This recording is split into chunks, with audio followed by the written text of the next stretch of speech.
sur la même ligne, en fait, si on trace une ligne, on mettra en bas, vers le sud, Makkah Mukarrama, au milieu de cette ligne, Madina Munawwara, et en haut au nord, ce sera Jérusalem. Ces trois villes sont sur une même ligne, un même tracé.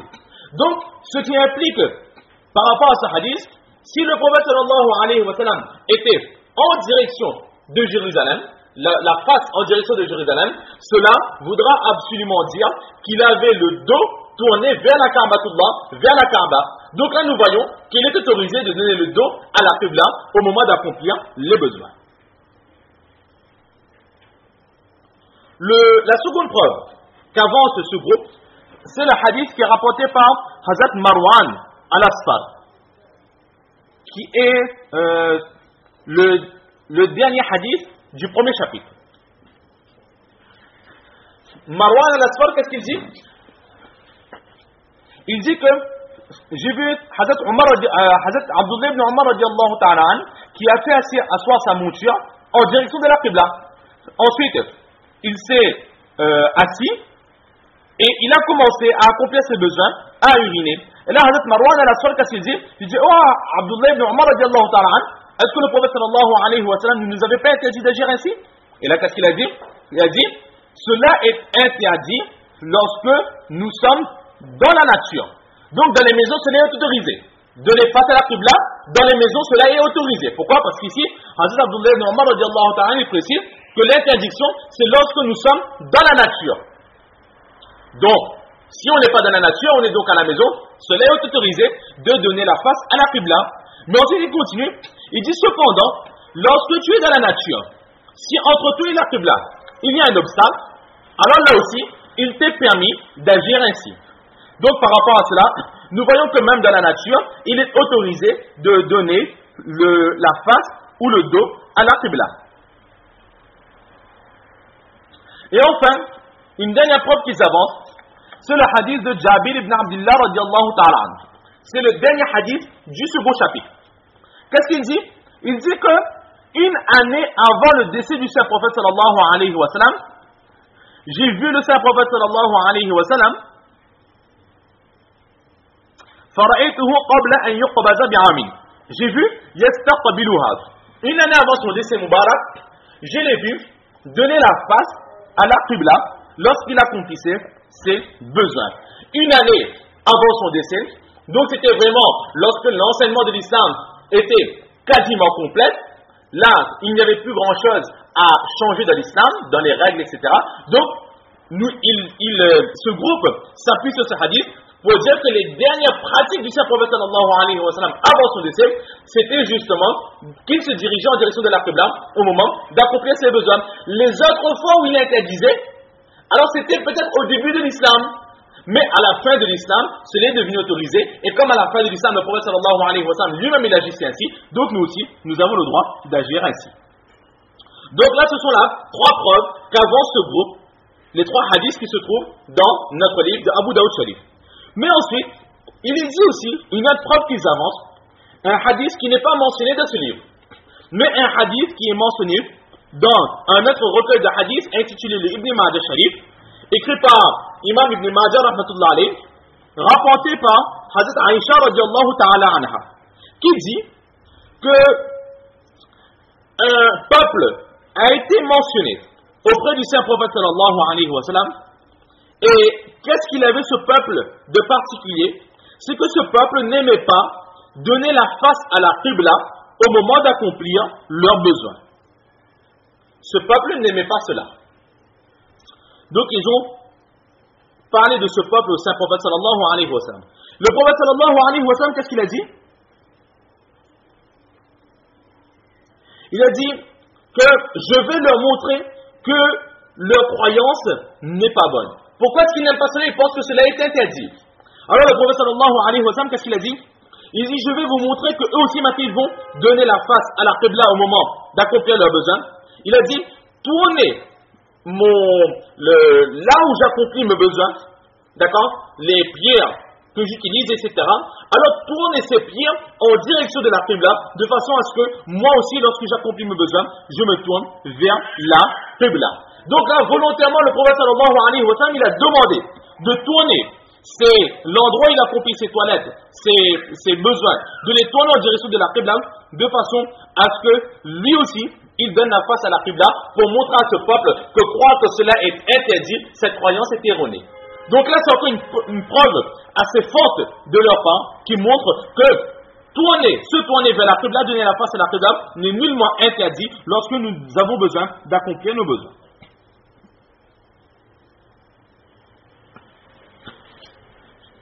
Donc là était l'épreuve du second groupe. Maintenant, le troisième groupe, c'est ce groupe qui est rapporté par les trois imams, Imam Shafi'i, Imam Ahmad ibn Hanbal, Imam Malik alayhi rahma, suivi de Ishaq ibn Rahway. Eux, ils font la différence entre la civilisation et la nature, les maisons et la nature. Ils disent que dans les maisons, il est autorisé de donner le dos ou de faire face à la Qibla.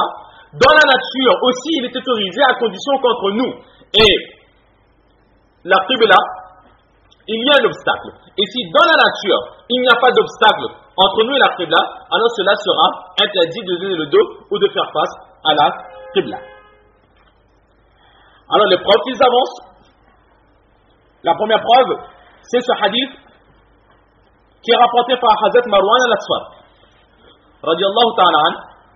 Donc, le dernier hadith du premier chapitre, où il rapporte que Hazrat Abdullah ibn Omar radiallahu ta'ala an a fait asseoir son animal en direction de la Qibla, et lui aussi, en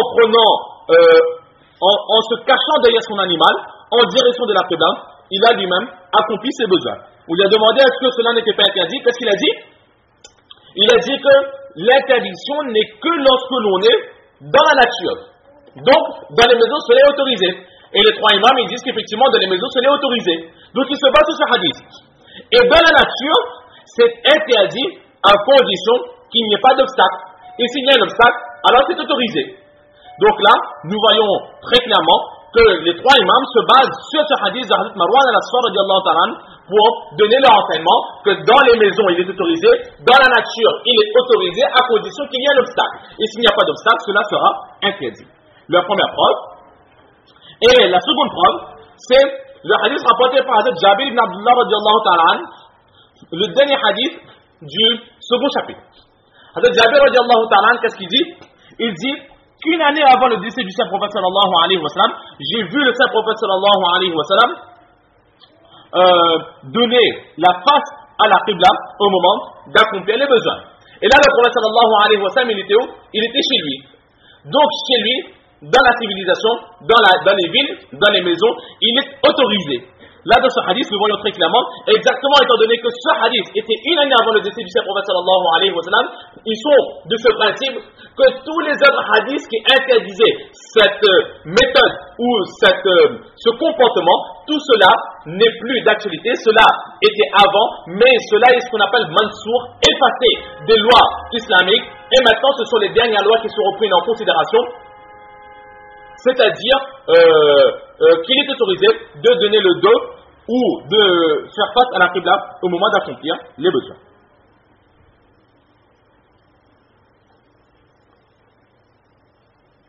Et aussi, une troisième preuve qu'ils avancent, c'est le hadith que nous avions mentionné précédemment, rapporté par Hazrat Aïcha radiallahu ta'ala anha, qui se trouve dans l'Ibn Majah Sharif, où elle dit qu'un peuple pensait que c'était interdit de donner la face à la Qibla au moment d'accomplir les besoins. Le prophète sallallahu alayhi wa sallam, il a lui-même volontairement dit de diriger ses toilettes en direction de la Qibla, qu'il leur montre par la pratique que cela est interdit. Et cela est autorisé. Donc là sont les preuves de ces imams, Imam Shafi'i, Imam Ahmad ibn Hanbal, Imam Malik alayhi rahma, ainsi qu'Ishaq ibn Rahway à ce sujet. À présent, le quatrième groupe. Le quatrième groupe, c'est un enseignement de l'imam Abu Hanifa rahmatullah alayhi, suivi de son élève, Imam Muhammad alayhi rahma, qui eux font la différence entre le fait de donner le dos et de donner la face, de faire face à la Qibla. Ils disent que faire face à la Qibla est strictement interdit, que nous soyons dans les maisons ou dans la nature, mais donner le dos à la Qibla est autorisé, que nous soyons dans les maisons où que nous soyons dans la nature.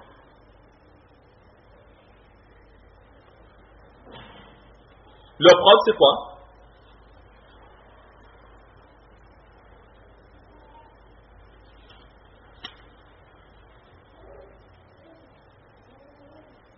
Donner la face d'ombre pour ce groupe est interdit et donner le dos, cela est autorisé.